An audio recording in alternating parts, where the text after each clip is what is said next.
A jacket doesn't just pop up out of nowhere. A hat doesn't just, this fly hat that I got on, you know what I'm saying? Like this little mustard hat. There was an intention behind this mustard hat and the style of it and the color of it and, you know, what it's, the use of it. There was someone behind it that thought, hey, I want to create a hat and I want it to be this color and I don't want it to be this style for a particular purpose. Now, as humans, as people, we understand this. Like, things don't pop up out of nowhere. So why is it that we can understand that things don't just pop up out of nowhere? Why can't we understand that humans don't just pop up out of nowhere? Birds don't just pop up out of nowhere. Cats don't just pop up out of nowhere. Trees don't just pop up out of nowhere. The ocean doesn't just pop up out of nowhere. Fish don't just pop up out of nowhere. Planets don't just pop up out of nowhere. Why do we understand that things, inanimate objects, don't just pop up out of nowhere, but living and breathing life pops up out of nowhere? So I say all this to say that there is proof that God exists by the things that are made. The intricacies of a human body is evidence enough that there was intent behind the creation of a human. If you are like me, I am a biologist. I studied the body in undergrad, right? So I understand how cells work. I understand how the digestive system works. I understand how the neuromuscular system works, and so on and so forth. Like, these are very intricate systems in the human body. And yet there are scientists who will stand on God does not exist, which is absolutely insane to me. If you have done all of this study of all of these different processes, all of these different mechanisms, if we can understand how that happens and how intricate that is at a cellular and molecular level, why can't we understand that God exists? And I'm going to, and the thing is that people know that God exists. They just choose not to believe in him. Why? Because there is evidence all around us that God exists. And I go back to what I initially said. Things don't just pop out of nowhere. Things don't just get created from thin air. If we understand that a Tesla had to be created by a human being who had intent by its creation, then why can't we understand that a human being who was created, there was intent behind his creation or her creation? So I'm going to back this up with Bible. In Romans chapter 1, verse 19 through 20, it says, "For what can be known about God is plain to them, because God has shown it to them." So so in here, Paul is talking about people, talking about human beings.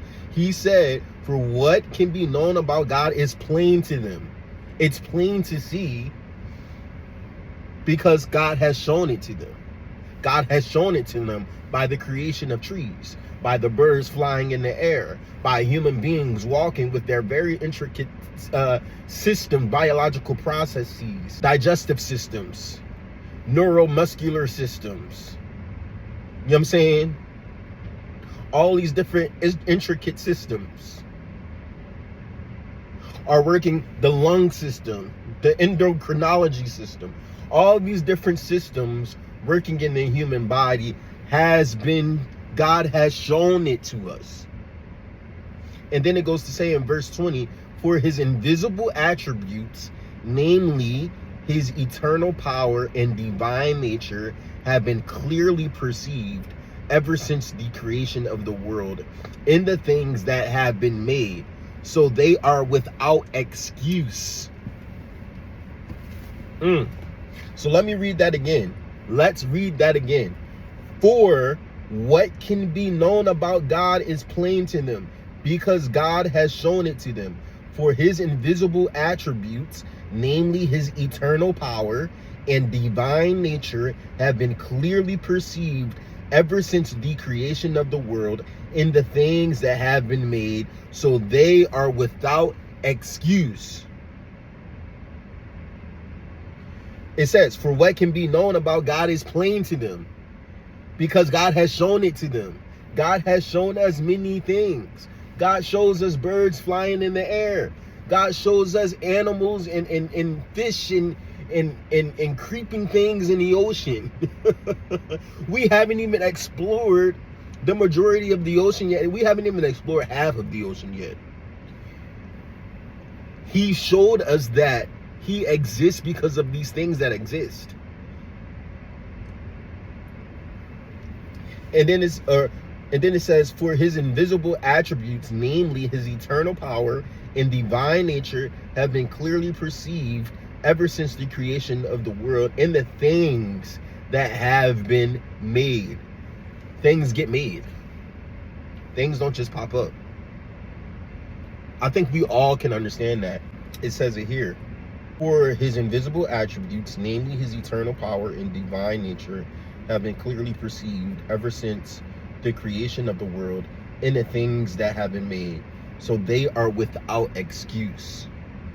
So you who do not believe that there is a higher power that created life,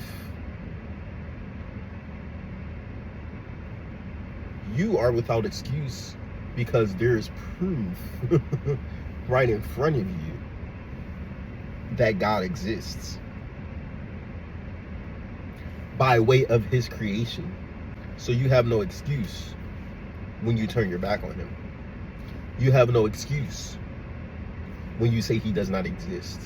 You have no excuse when you say you don't believe. You have no excuse, because me even speaking in this camera right now, me being a human being, I have hands. I am actively breathing right now. But I'm not thinking about breathing. It's just something that occurs because there's breath there. There's a system there that is very intricate, and I have nothing to do with. It just happens. My sight, I can just see. How is it that I can see? How is it that I can speak and there's vibrations that's coming out of my mouth, or that I'm creating, and sound is coming about in a particular language that other people can understand? How is that? How is that I can hear? How is that? How is that you can hear on the other side of this video? How is that? That is proof that creation was made. That is proof